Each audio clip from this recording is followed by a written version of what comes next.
Wananga wenzangu, kwa hii Yanga yetu ya sasa hivi tunavyoiona ikicheza, ukikompea na Simba hii iliyocheza jana, guys, tusifichane. Yaani vikombe labda tukaviibe msimu huu.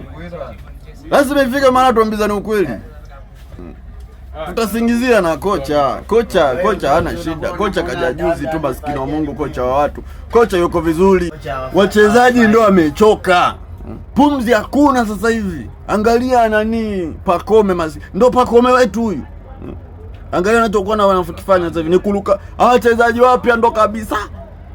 Tulouza ndo wazuri tumeleta. Yaani tumeruka mikojo tukaenda kukanyaga vinyesi. Alieni pia la Simba jana guys. Mutale huyo anakusanya kijiji watu 7 na finya. Yaani sasa hivi kikosi cha Simba kimekuwa kipana. Yaani anayetoka Simba anayeingia na anayeingia anakuja wa moto kulikuwa anayetoka.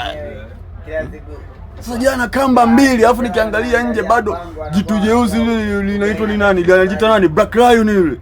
Ya jana hakucheza hiyo. Soa. Na washukuru na Mungu. Soa kuingia uwanjani.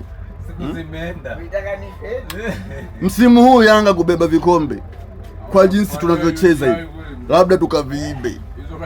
Yaani vikombe msimu labda tukaviibe.